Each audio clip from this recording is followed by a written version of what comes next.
사도신경으로 우리의 신앙을 고백하겠습니다. 전능하사 천지를 만드신 하나님 아버지를 내가 믿사오니 그 외아들 우리 주 예수 그리스도를 믿사오니 이는 성령으로 잉태하사 동정녀 마리아에게 나시고 본디오 빌라도에게 고난을 받으사 십자가에 못 박혀 죽으시고 장사한 지 사흘 만에 죽은 자 가운데서 다시 살아나시며 하늘에 오르사 전능하신 하나님 우편에 앉아 계시다가 저리로서 산자와 죽은 자를 심판하러 오시리라. 성령을 믿사오며 거룩한 공예로 성도가 서로 교통하는 것과 죄를 사하여 주시는 것과 몸이 다시 사는 것과 영원히 사는 것을 믿사옵나이다. 아멘. 찬송가 358장입니다. 주의 진리 위해 십자가 군기. 찬송가 358장입니다.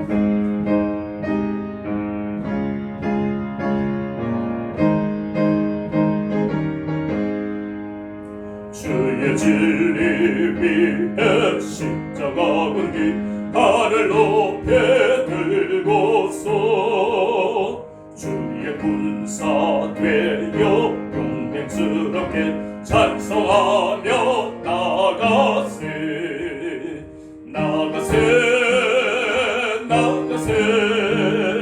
주 예수만을 위하여 목숨까지 다 바치고 싸움하러 나가세 원수들이 비록 강할지라도 주의 군기 붙잡고 주의 진리 위에 용기 나하여 분발하여 싸우세 나가세 주 예수만을 위하여 목숨까지 다 바치고 싸움하러 나가세 산과들과 바닷가는 곳마다 주의 군기 날리며 반갑고도 기쁜 승리의 소식 온 세상에 전하세 나가세 주 예수만을 위하여 목숨까지 다 바치고 싸움하러 나가세 원수들은 이미 예수의 손에 하나 없이 패하고 주의 군기만이 영광스럽게 온 누리에 날리네 나가세 주 예수만을 위하여 목숨까지 다 바치고 싸움하러 나가세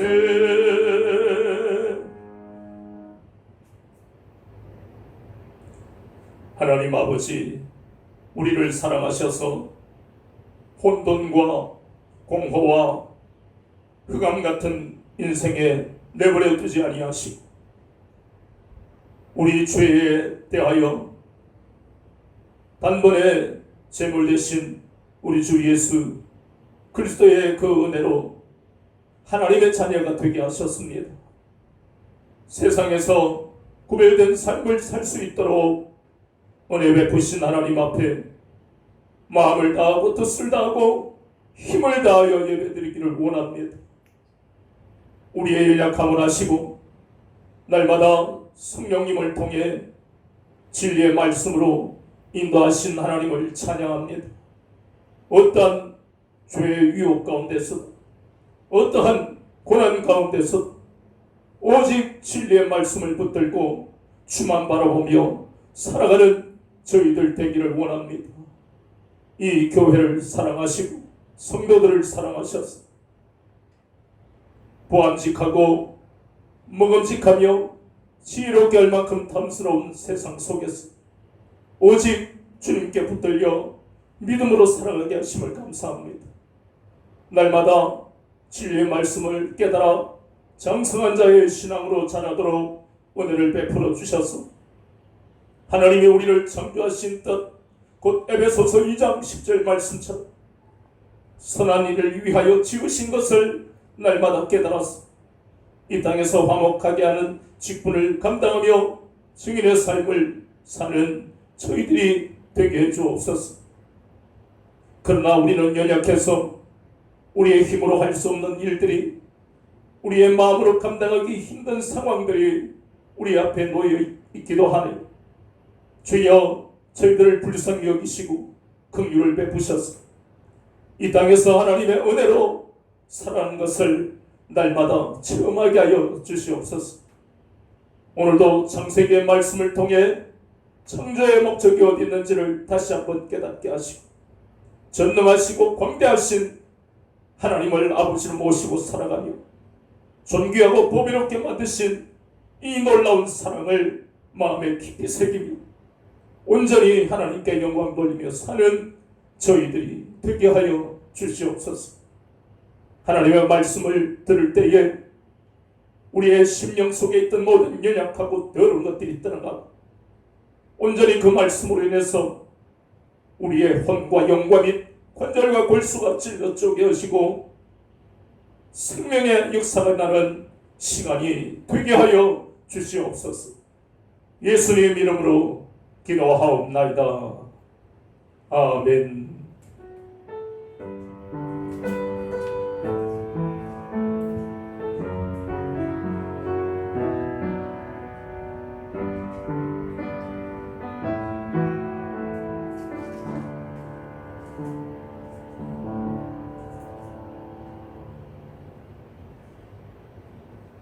오늘은 창세기 1장 14절부터 31절 본문을 통해 창조의 목적대로 살아야 한다 하는 제목으로 같이 은혜를 나누겠습니다.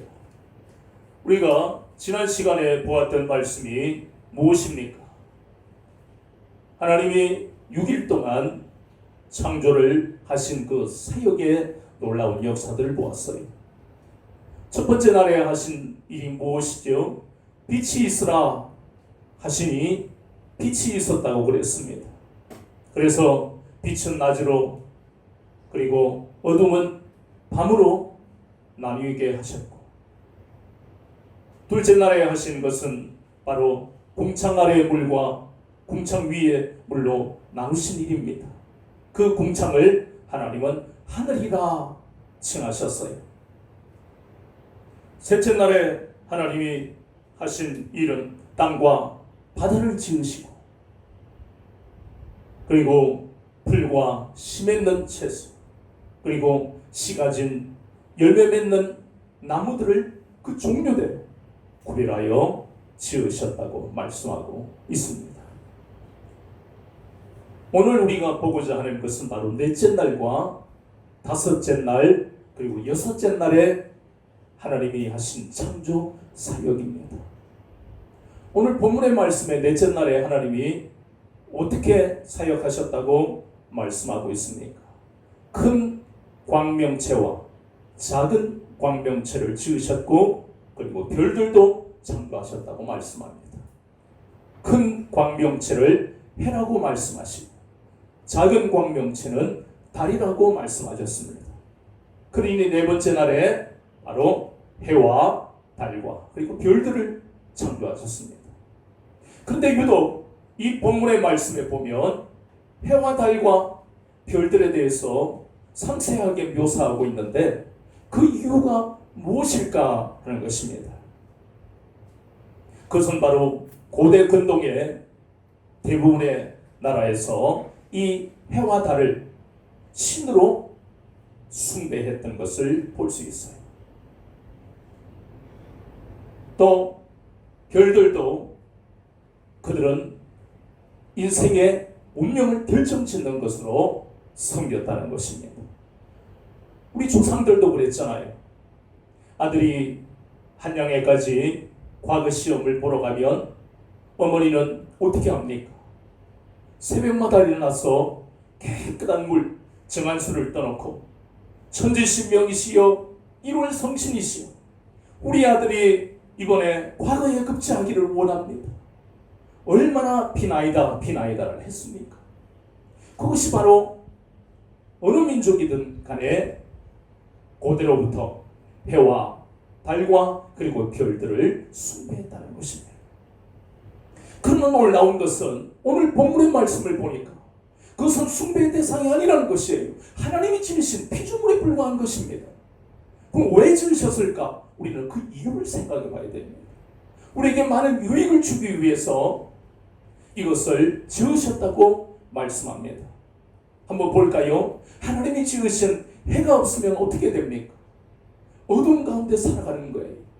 출애굽기 말씀에 하나님은 애굽의 10가지 재앙을 통해서 하나님만이 유일하신 신이라는 것을 알게 하시는데 그 중에 10번째 재앙이 무엇입니까? 흑암 재앙입니다. 왜 흑암이라는 뒤의 단어에 재앙이라고 붙었을까? 우리는 어둠 속에서 살아가지를 못하기 때문입니다.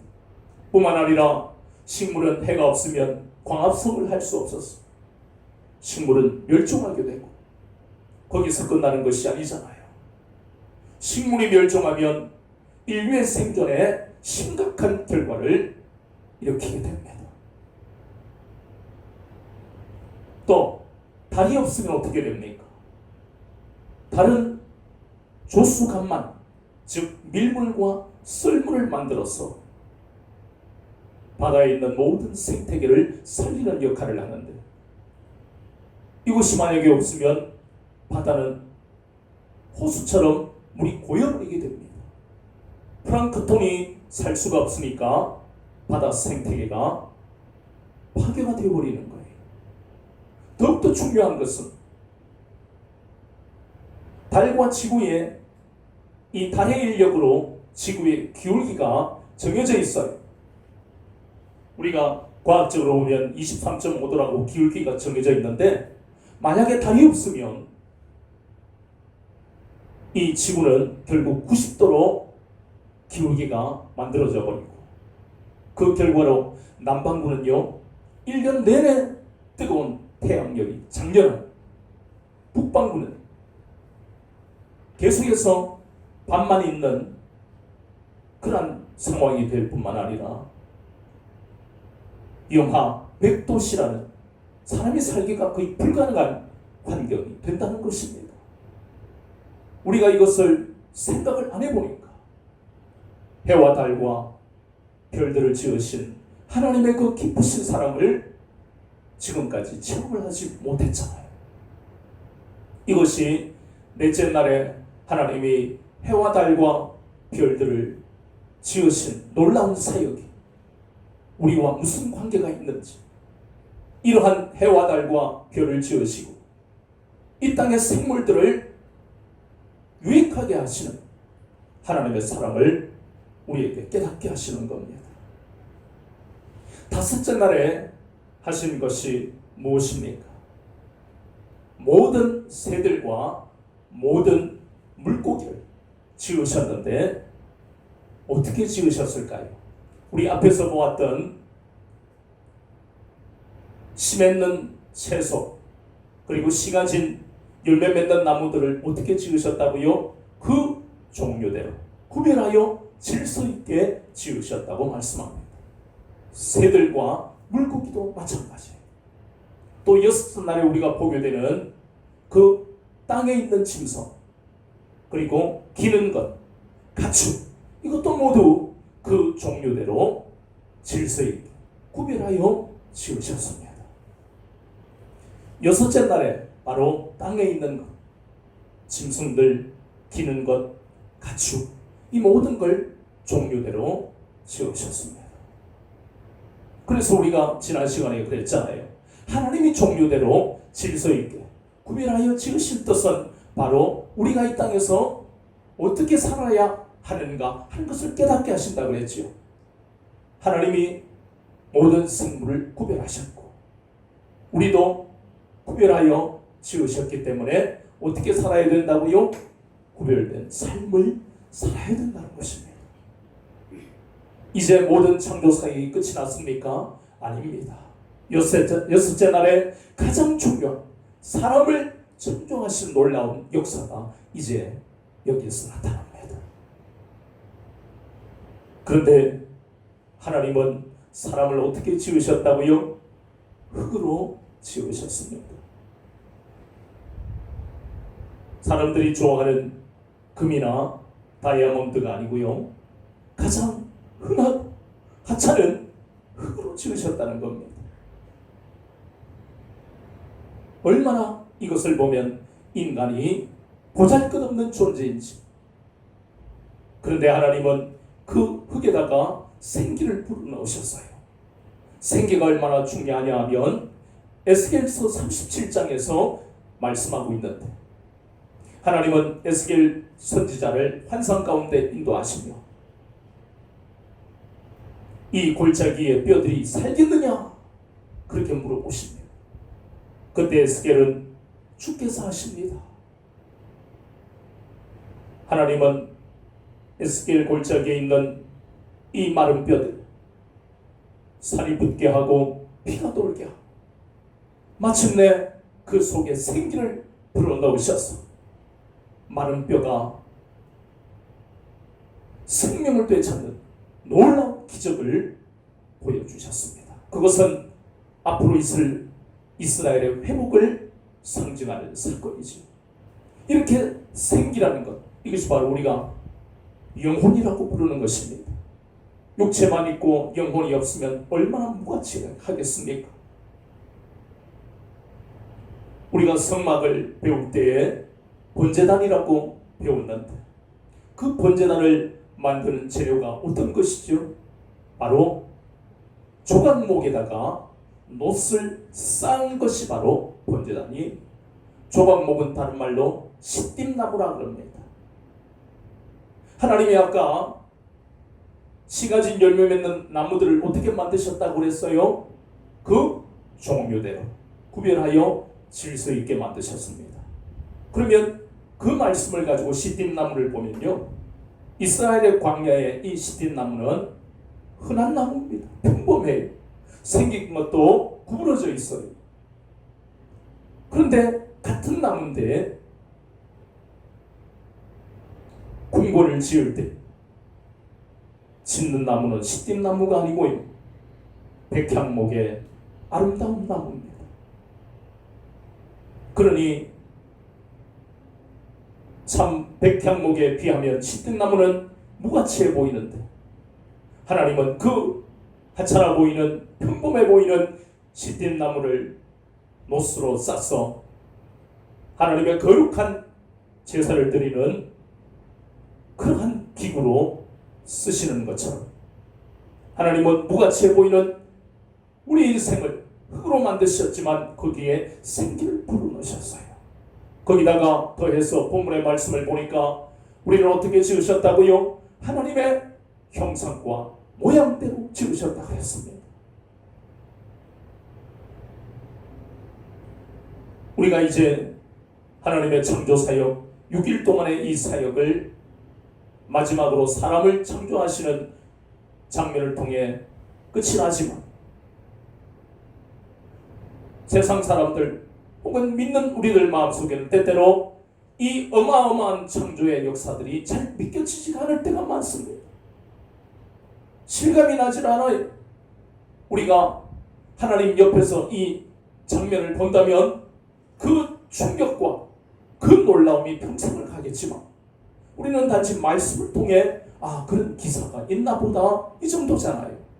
그런데 우리가 성경적으로 보면 우리가 이 놀라운 하나님의 창조 사역이 믿어지지 않는 이유는 바로 하나님이 우리를 지으실 때 어떻게 지으셨다고요? 하나님의 모양과 형상대로 창조하셨는데 아담이 범죄함으로 그 하나님의 형상을 잃어버렸다는 것입니다.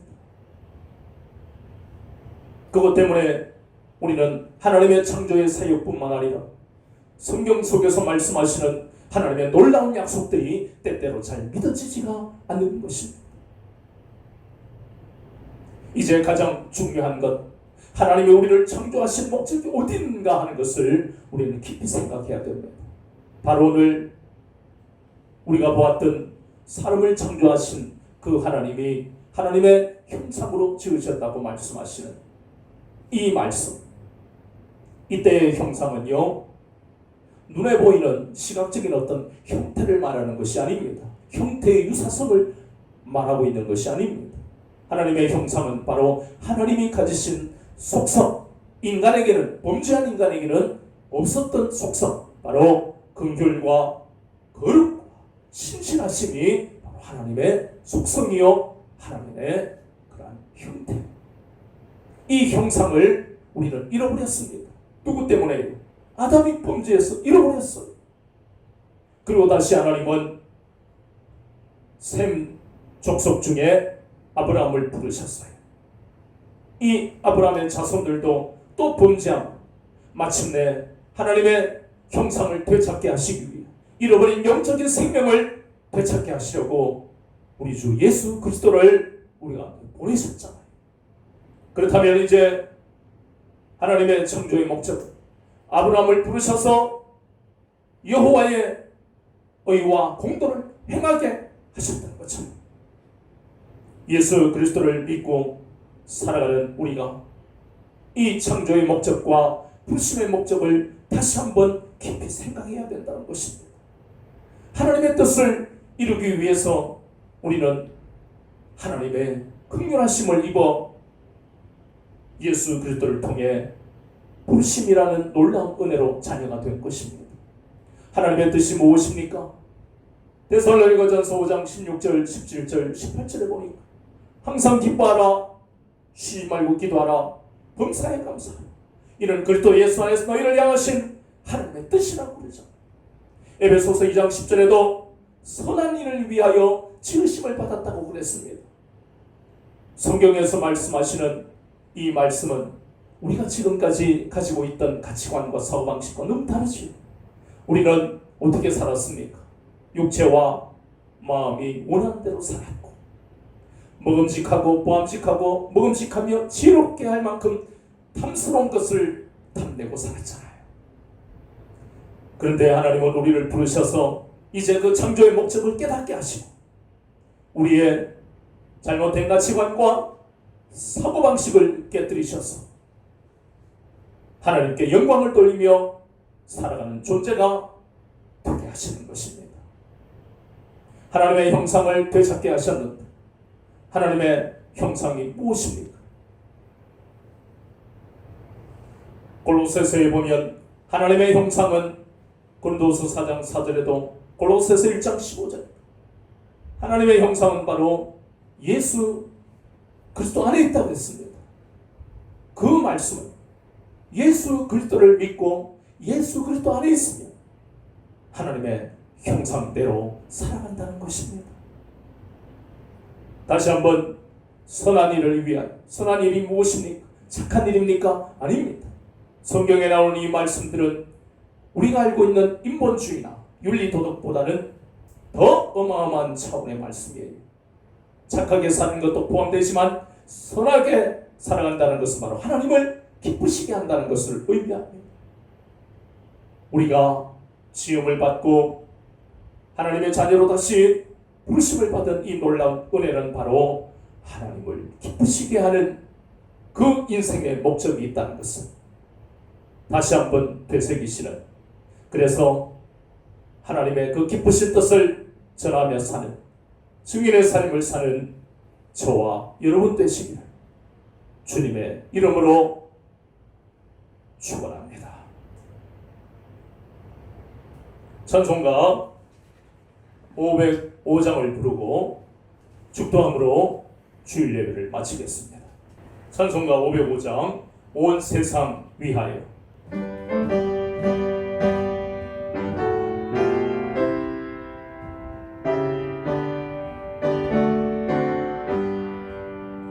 온 세상 위하여 나와 감천하리. 난 백성 모두 나와서 주 말씀 들으라. 죄중에 빠져서 헤매는 자들아, 주님의 음성 듣고서 너구원 받으라. 전하고 기도해 매일 정인들이라. 세상 사는 사람들은 그 사랑 알도록 온 세상 위하여 이 복음 전하리. 저 죄인 회개하고서 주 예수 믿어라. 이 세상 구하려 저 따라가신 것 나 증거하지 않으면 그 사랑 모르리. 전하고 기도해 매일 정인들이라. 세상 사는 사람들은 그 사랑 알도록 온 세상 위하여 전해 임하네. 저 예수 이름 힘입어 이 복음 전하자.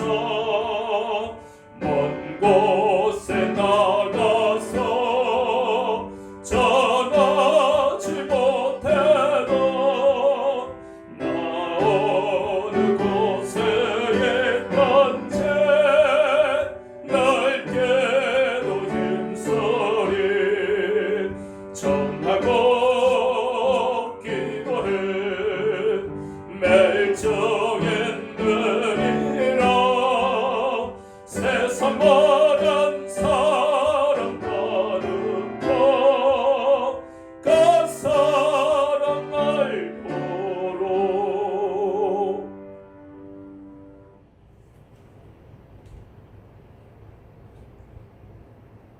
지금은 우리 죄에 대하여 단번에 제물 되신 우리 주 예수 그리스도의 구원의 은혜와 아들을 아끼지 아니하시고 나약하고 연약하고 아무 가치 없는 삶을 살아가는 우리 가운데 찾아오셔서 우리를 자녀 삼으신 하나님 아버지의 놀라우신 사랑하심과 날마다 세상에서 하나님의 자녀라는 분명한 정체성과 자존감을 가지고 살아가도록 우리를 진리 가운데로 인도하시는 성령님의 충만한 은혜가 오늘 창세기 말씀을 통해 창조의 목적을 다시 한번 되새기고 하나님의 뜻대로 하나님께 영광 돌리며 살기를 작정하는 순복음 생명의 말씀 교회와